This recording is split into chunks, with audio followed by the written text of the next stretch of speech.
సుమన్ టీవీలో మీ personal and business promotions కోసం కింది నెంబర్కి కాంటాక్ట్ చేయండి.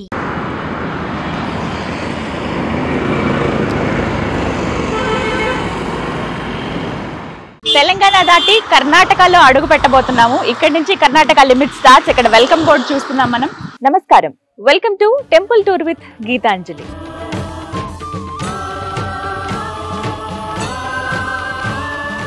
ఇంతకీ ఏ ఆలయానికి వెళ్తున్నానో చెప్పలేదు కదా, చెప్తాను. ఇంకాసేపు సస్పెన్స్. ఇది చాలా ప్రత్యేకమైన ఆలయం. అది ఇక్కడి నుంచి ఆలయానికి వెళ్ళడానికి 30 నిమిషాలు పడుతుంది. అక్కడికి వెళ్ళగానే ఆలయం ఏదో రివీల్ చేస్తాను. వెళ్దామా మరి? పదండి.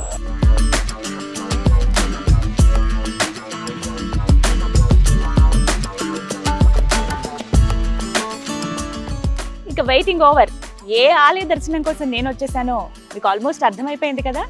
కర్ణాటక బీదర్లో ఉన్నటువంటి శ్రీ ఝరణి నరసింహస్వామి వారి దేవాలయం.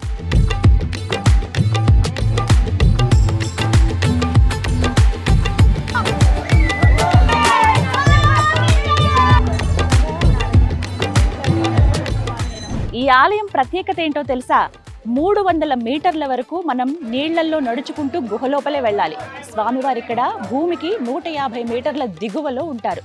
ఒక గుహలో ఆ నరసింహస్వామి వారి రూపం మనకి దర్శనమిస్తుంది. ఇక ఆ రూపాన్ని దర్శించుకోవాలంటే మనం సాహసం చేయాల్సిందే. వెళ్దామా మరి? రండి.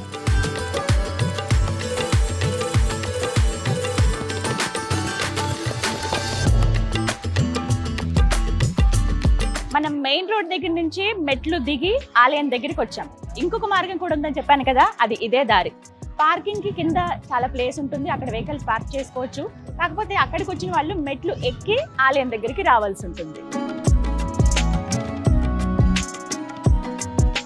ఆలయానికి వచ్చిన వాళ్ళు సామాన్లు భద్రపరచుకోవటానికి ఇదే లగేజ్ రూమ్. స్వామివారిని దర్శించుకోవడానికి ముందుగా ప్రథమ దైవం ఆ గణపతిని దర్శించుకోవచ్చు. ఇగో ఇక్కడ గణపతి మందిరం కూడా ఉంది. ఎంత బాగున్నారో గణపతి, చూడండి. జై గణేష.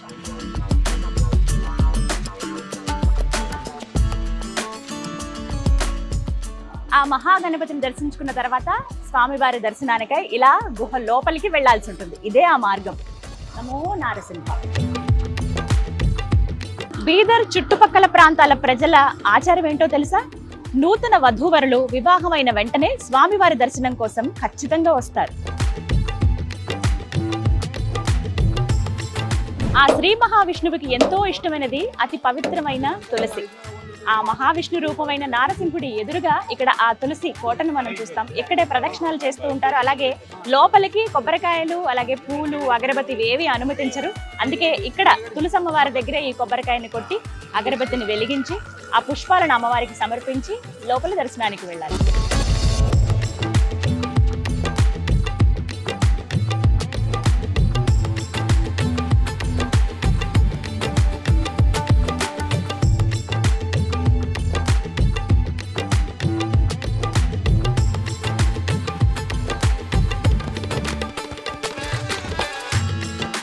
ఇదిగో ఈ కొండ గుహల్లోనే శ్రీ ఝరణి నరసింహస్వామి వారు వెలిసింది.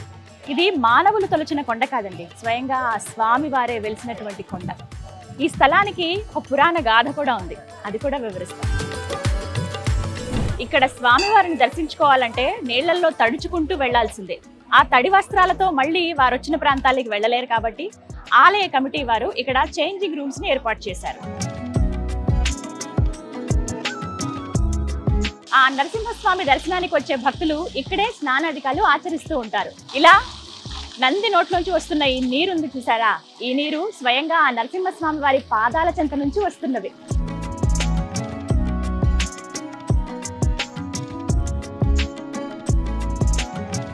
స్వామివారికి తలనీలాలు సమర్పించాలి అనుకునే భక్తుల కోసం కళ్యాణకట్ట, పిల్లలు ఆడుకోవడానికి ఇక్కడ అమ్యూజ్మెంట్ పార్క్ కూడా ఉంది.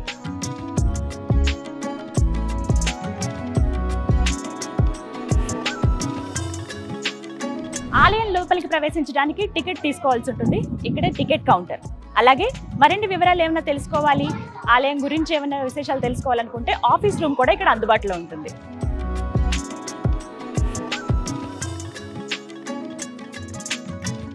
ఇదే టికెట్ కౌంటర్. వెళ్ళి టికెట్ తీసుకుందాం.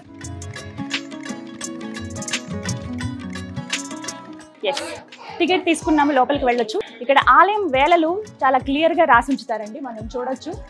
సోమవారం అలాగే శనివారం మాత్రం ఉదయం 8 గంటల నుంచి పూర్తిగా ఆలయం తెరిచే ఉంటుంది సాయంత్రం వరకు. అయితే మంగళవారం నుంచి అలాగే శుక్రవారం వరకు అలాగే ఆదివారం నాడు ప్రత్యేక వేళల్లోనే ఆలయం తెరిచి ఉంటుంది. మధ్యాహ్నం వేళ 2 గంటల పాటు మూసివేస్తారన్నమాట. టికెట్ నా చేతిలో ఉంది, వెళ్ళి ఎప్పుడెప్పుడు ఆ స్వామిని చూద్దామా అని ఉంది. వెళ్ళిపోదామా మరి? రండి.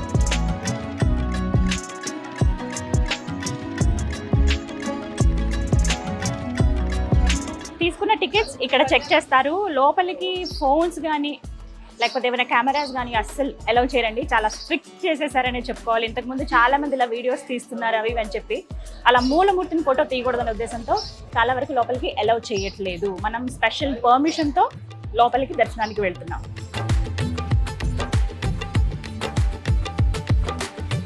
స్వామివారి దర్శనానికి వెళ్లే ముందుగా మనం ప్రథమ దైవం ఆ గణపతిని దర్శించుకోవాలి. ఇగో ఇక్కడ కనపడుతున్నారు చూడండి, ఎంత ముద్దుగా కూర్చుని ఉన్నారో. వచ్చిన భక్తులందరికీ ఆశీర్వాదాలు అందించేందుకు.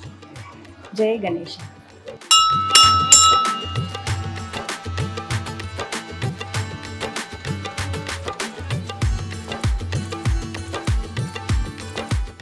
ధరణి నరసింహస్వామి వారిని దర్శించుకోవడానికి వచ్చే యాత్రికులకు భక్తులకు ఆలయ కమిటీ వారు ఒక విజ్ఞప్తి చేస్తూ ఉన్నారండి. అదే ఇక్కడ బోర్డు పైన మనకి కనిపిస్తుంది. ఎవరికైతే అంటే అనారోగ్యం ఉంటుందో, హార్ట్ అటాక్ కావచ్చు, ఆస్తమా కానీ, high BP, low BP, diabetes ఉన్న వాళ్ళు, వయసు మీరిన వాళ్ళు, ఫిట్స్ తరచుగా వస్తూ ఉండేవాళ్ళు, అంటే ఇది ఒక అనారోగ్యమే కాబట్టి ఇలాంటి వాళ్ళు స్వామివారిని దర్శించుకునే ముందు కాస్త ఆలోచించండి. దయచేసి అలాంటి వాళ్ళు రాకుండా ఉంటే మంచిది అని చెప్తున్నారు. ఎందుకంటే ఇదంతా కూడా గుహ భూమి నుంచి 150 మీటర్ల కిందకి ఉంటుంది కదా. ఆక్సిజన్ సరిగ్గా అందకపోవడం కావచ్చు, ఇంకేమన్నా ఇతరత్ర సమస్యలు ఎదురైతే ఇబ్బంది కాబట్టి ముందుగానే ఒక హెచ్చరికగా ఇక్కడ ఒక బోర్డు మనం చూస్తాం ఆలయం బయటే. కొండ గుహలో కొలువైన స్వామివారిని చూసేందుకు ఎంతో మంది భక్తులు ప్రతినిత్యం వస్తూ ఉంటారు. ఇంతమంది భక్తుల రద్దీ నేపథ్యంలో లోపలంతా కూడా చాలా సఫకేటింగ్ గా ఉంటుంది. ఎందుకంటే అదంతా చుట్టూ క్లోజ్డ్ గా ఉంటుంది కాబట్టి, అందులోనూ నీళ్లు ఒకవైపు. అయితే దీనికి దృష్టిలో పెట్టుకుని ఆలయ కమిటీ వారు ఒక మంచి ఆలోచన చేశారు. ఇక్కడ చూడొచ్చు మనకి వెంటిలేషన్, అంటే లోపల ఉన్నటువంటి గాలి, ఆ కార్బన్ డైఆక్సైడ్ ఎక్కువైపోతుంది కదా, అదంతా బయటికి పంపించడానికి ఈ విధంగా పైపులు ఏర్పాటు చేశారు. అలాగే బయట ఉన్నటువంటి ఫ్రెష్ ఎయిర్ లోపలికి వెళ్ళడానికి కూడా ఇంకొక మార్గం ద్వారా ఎయిర్ వెళ్ళడానికి కొన్ని ఏర్పాట్లు చేశారు. నిజంగా ఇది చాలా మంచి పద్ధతి అని కూడా చెప్పొచ్చు.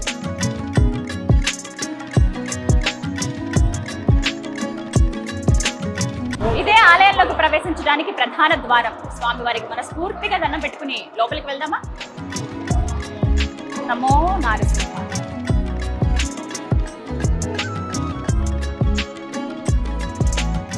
ఆలయంలోకి అడుగు పెట్టగానే ఒక మహాద్భుతం మనం వీక్షించవచ్చు. అదే ఇక్కడ చూడండి, అఖండ దీపం. 1000 సంవత్సరాలుగా ఈ దీపం వెలుగుతూనే ఉంది. ఇప్పటికీ ఆలయానికి సంబంధించిన వాళ్ళు ఒకటే చెప్తూ ఉన్నారు, ప్రతినిత్యం ఈ దీపం వెలుగుతూనే ఉంటుంది. ఉదయం సాయంత్రం అలాగే నూనె పోస్తూనే ఉంటారు. ఎక్కడా కూడా కొండెక్కకుండా జాగ్రత్తగా చూసుకున్నాము. అన్ని 1000 సంవత్సరాల నుంచి దాదాపుగా ఈ దీపం వెలుగుతూనే ఉందట. ఈ యొక్క దీపాన్ని దర్శించుకుంటే చాలు ఆ స్వామివారిని దర్శించుకున్నటువంటి అత్యంత పుణ్యం లభిస్తుందని చెప్తున్నారు.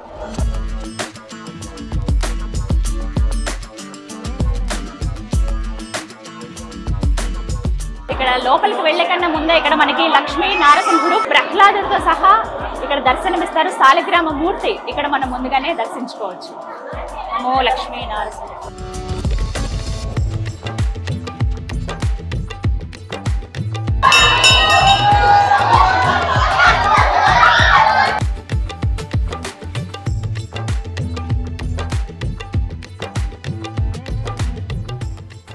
మొత్తంగా ఈ ఆలయానికి ఎన్నో ఏళ్ల చరిత్ర ఉంది. నిజంగా అద్భుతమైన ఆలయం అండి. నా జీవితంలో మొట్టమొదటిసారేమో ఒక గుహ లోపల నుంచి వెళ్ళి ఆ నరసింహ స్వామి వారిని దర్శించుకోవడం అనేది, మామూలుగా వాటర్ లో వెళ్ళిన టెంపుల్ కి నేను వెళ్ళొచ్చాను, దర్శనం చేసుకున్నా, శివయ్యని దర్శనం చేసుకున్నాను. కానీ ఇలా విష్ణుమూర్తి అవతారంలో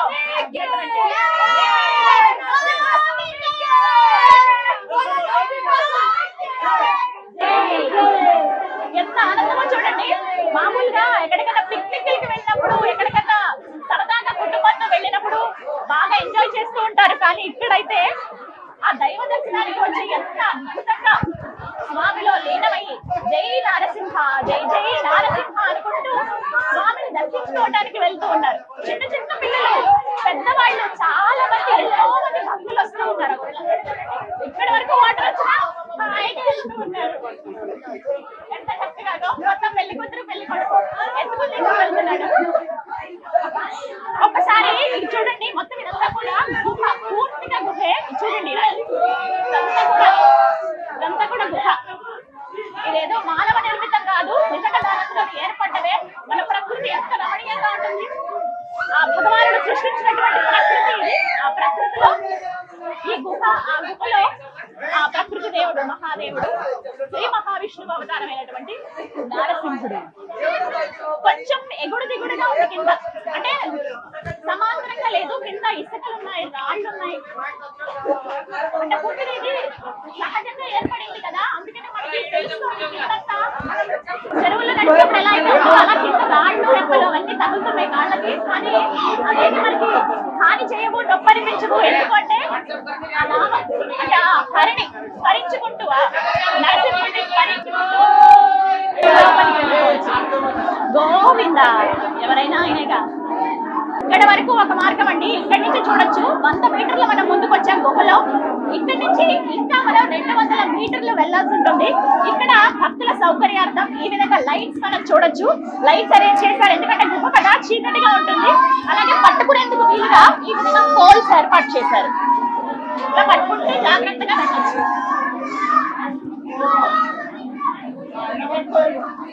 నమో నారసింహ, నమో నారసింహ అనుకుంటూ ఆ స్వామిని తలుచుకుంటూ అలా ముందుకెళ్ళిపోవడమే. ఇక్కడ స్థల పురాణం ఏమిటి అంటే, ఆ మహాశివుడు ధ్యానం చేసుకోవడానికి కొన్ని ప్రదేశాలకు వచ్చేవాళ్ళు. ప్రముఖంగా గుహలలో ఉండి ఆయన ఏకాంతంగా ధ్యానం చేసుకునేవారు. ఇందులో భాగంగా ఒకనాడు ఇదే ప్రాంతంలో ఇదే గుహలో ధ్యానం చేసుకుంటుంటే ఆ పరమశివుడి ఆ దీక్షను అలాగే ఆ ధ్యానాన్ని భగ్నం చేసేందుకు జలాసురుడు ఎన్నో విధాలుగా ప్రయత్నిస్తూ ఉంటాడు. ఈ విధంగా ప్రయత్నాలు చేయటం చూసి ఆ శ్రీ మహావిష్ణువుకి కోపం వస్తుంది. నరసింహ అవతారంలో ఉన్నటువంటి ఆ శ్రీ మహావిష్ణువు వచ్చి ఆ జలాసురుడిని వధిస్తాడు. అలా వధించిన వెంటనే ఆ జలాసురుడు స్వామి శరణు కోరుతాడు, అయ్యో స్వామి నన్ను క్షమించు అని. స్వామి ఎలాంటి వారు, ఎంతటి కఠినాత్ములకైనా వాళ్ళు తప్పు చేస్తే ఒక మాట అని దండించి మళ్ళీ బిడ్డగా తన దగ్గరికి తీసుకుంటారు. మీకు ఏం కావాలని అడిగినప్పుడు, స్వామి నన్ను చంపావు ఇక్కడ ప్రదేశంలో, ఇదంతా కూడా నెగిటివ్ గా మారిపోతుంది, అలాంటి ప్రాంతం ఆ పేరు నాకు వద్దు. అంతటి రాక్షసుడైనా సరే శరణు కోరగానే ఆ శ్రీ మహావిష్ణువు అతన్ని మన్నించాడు. ఆ జలాసురుడికి ఒక వరం కూడా అందించాడు. ఈ కొండ గుహల్లోనే నేను వెలుస్తాను, నన్ను దర్శించుకునేందుకు వేలాది మంది, లక్షల మంది, కోట్ల మంది భక్తులు వస్తూ ఉంటారు, వారందరూ కూడా జలంలోంచి వచ్చే నా దర్శనం చేసుకోవాలని చెప్పి ఆ జలాసురుడికి ఒక వరం ఇచ్చారనే చెప్పుకోవాలి. అప్పుడు ఆ జలాసురుడు ఎంతో సంతోషిస్తాడు. అంటే నేను రాక్షసుడు అయినప్పటికీ ఆయన నన్ను కరుణించి అంటే ఆయనలోనే తడుచుకుంటూ వెళ్ళి ఆ స్వామివారిని దర్శించుకునే భాగ్యం ఆ జలాసురుడికి దక్కింది. అంతటి కఠినాత్ముడికి కూడా ఆయన ఒక వరం ఇచ్చి ఈ విధంగా చూశాడంటే మనల్ని ఇంకెంత ప్రేమగా చూస్తారు కదా ఆ నరసింహుడు. అలా భక్తులకు దర్శనమిచ్చేందుకు ఈ కొండ గుహల్లో ఆ శివయ్య దీక్షను అలాగే చేయించేందుకు, ఆ ధ్యానాన్ని అలాగే కంటిన్యూ చేయించేందుకు స్వామివారు ఇక్కడ వెళ్తారనమాట. అప్పటి నుంచి కూడా భక్తులు స్వామివారిని దర్శించుకుంటాడు. అందుకనే లోపల మనం ఒక్కొక్క శివయ్యను కూడా దర్శించుకుంటాం. ఆ శివయ్య ఆ యోగ ముద్రలో, ఆ ధ్యాన ముద్రలోనే ఉంటారు. నమో నారసింహ, నమో నారసింహ అనుకుంటూ అడుగులు ముందుకు వేస్తుంటే అంత దూరం వచ్చావా అని అస్సలు తెలియలేదు. ఒక 20 అడుగుల్లో స్వామి దగ్గరికి మనం చేరుకోబోతున్నాం. ఆ దివ్య రూపాన్ని చూడబోతున్నాం.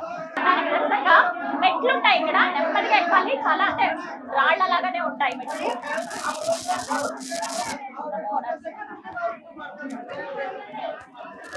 క్యూ లైన్ ఉంటుంది. నీళ్ళలో నుంచి పైకి వచ్చిన తర్వాత ఇక్కడ చిన్న మలుపు ఏర్పాటు చేశారు. డైరెక్ట్ గా స్వామివారిని అలా చూసేయకుండా కాసేపు చూసే వీలుగా ఇక్కడ ఒక చిన్న క్యూ లైన్ ఏర్పాటు చేశారు. ఇక్కడ కూడా ఎక్కడ చూసినా ఆ స్వామి కనిపిస్తారు. ఇక్కడ కాసేపట్లో క్షణంలో స్వామిని దర్శించుకోవచ్చు.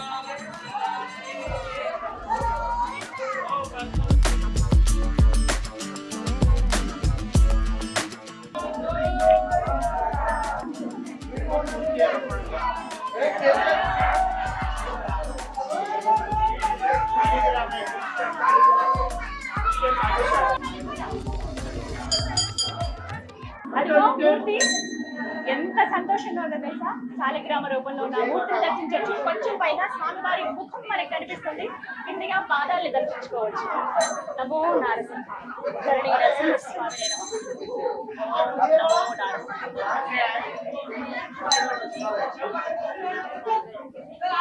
స్వామివారికి పక్కగానే ఆ శివయ్యను కూడా దర్శించుకోవచ్చు. చూడండి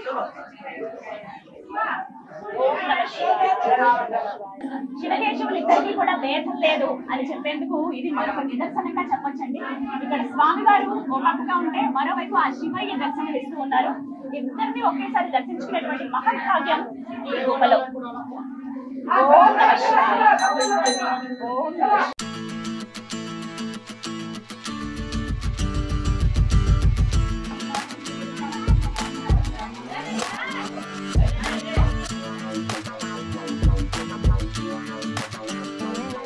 ఆ ధరణి నరసింహస్వామి వారి దర్శనం ఎంత బాగా జరిగిందో నా జీవితాంతం గుర్తుండిపోయేటువంటి ఒక జ్ఞాపకం ఇది.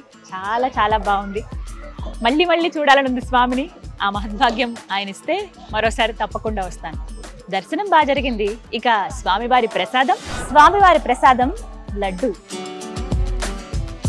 నమో నారసింహ.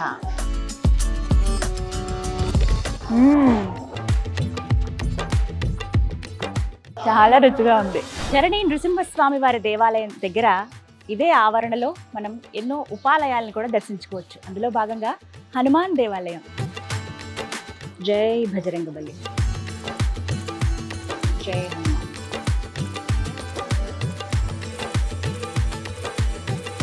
ఆలయ ఆవరణలోనే మనం చిన్ని శివలింగాన్ని దర్శనం చేసుకోవచ్చు.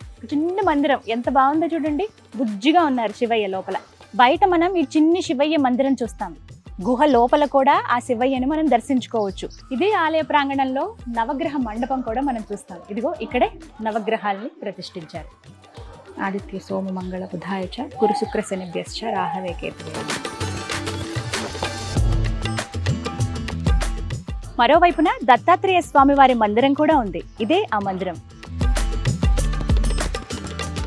దర్శనం ముగించుకుని మనం బయటికి వెళ్తూ ఉంటే ఇక్కడ ఎన్నో స్టాల్స్ మనకి కనిపిస్తాయి. ఇక్కడ ఎన్నో వస్తువులు అమ్ముతూ ఉంటారు. కావాల్సినవి కొనుక్కోవచ్చు.